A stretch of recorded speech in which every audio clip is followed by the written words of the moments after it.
programang ito ay rated SPG. Striktong patnubay at gabay ng magulang ang kailangan. Maaaring may masiselang tema, lengguwahe, karahasan, sexual, horror o droga na hindi angkop. Madadami ka sa ginagawa ng mami mo. Paano? Kapag nagising si Sir Pepe. Alam ko, okay? We're done!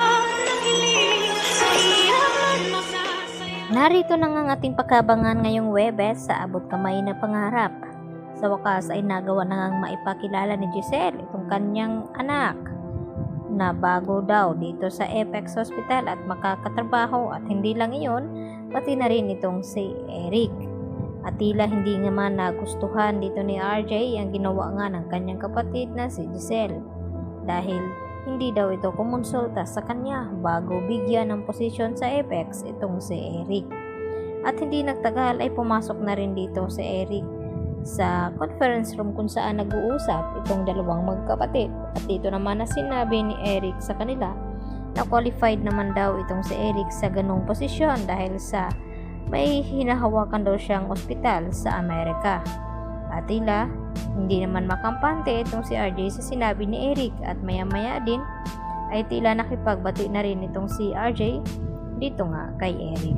Samantala, pinatawag naman ni Dr. Carlos Benitez itong si Annalyn upang makausap tungkol dito sa memo na ipinadala nga dito ni Hiroshi. At dito nga na ipinaliwanag dito ni Carlos Benitez kung bakit hindi daw niya pipirmahan, dahil baka mas mayroon pang mas nangangailangan sa slot na iyon kaysa kay dito kay Annalyn, dahil hindi naman pwede na ibang makikinabang at papuntahin itong si Annalyn sa Japan na ngayon nga ay tila lilipat na sa Apex itong si Annalyn. At ang sagot naman ni Annalyn dito kay Doc Carlos na hindi pa naman daw ito sigurado dahil pag-iisipan pa daw niya at kinakailangan tapusin niya muna itong second year residence dito nga sa East Ridge. At dito naman na hindi na kumbinsi ni Annalyn itong si Doc Carlos at nagmamatigas pa rin na pipirmahan ito nga ang slot na para sa kanya.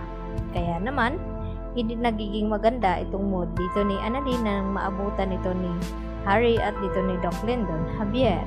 At may dala din pagkain na galing nga kay Regan. At dito naman na sinabi ni Doc Lyndon na iniisip pa rin ba ni Annalyn ang tungkol sa Japan. At dito naman na sinabi ni Annalyn na parang unfair nga itong si Carlos Benitez.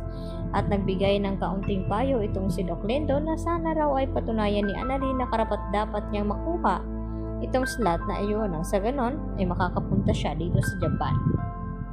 Sa kabilang banda ay mayroon namang operasyon dito nga na nagaganap sa East Ridge, at ang inasahan itong si Doc Lyndon Javier at itong si Annalyn. At nang papasok na nga ang mga ito ay dito naman na sinalubong sila ng mga kasamahan din at sinabi na hindi daw sila qualified na pumasok sa loob, at silang dalawa ni Doc Lyndon Javier at itong si Annalyn. At ipinagtataka naman ni Annalyn na kung bakit at hindi na rin nasagot ng kasamahan nito.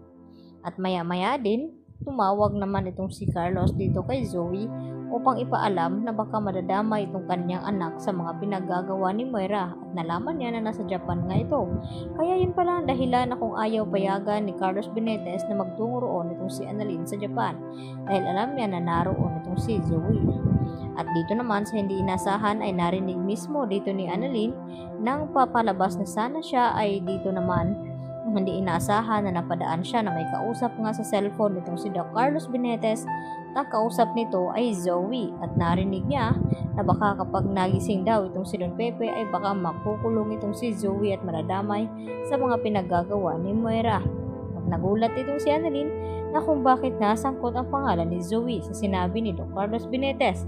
Yun pala ang dahilan na kung bakit hindi pipirmahan ni Carlos Benitez itong slot na para sana dito kay Annalyn. Kaya magkakaalaman na nga ba na ngayon nga ay tila natatakot na itong si Carlos Benitez na madamay ang kanyang anak.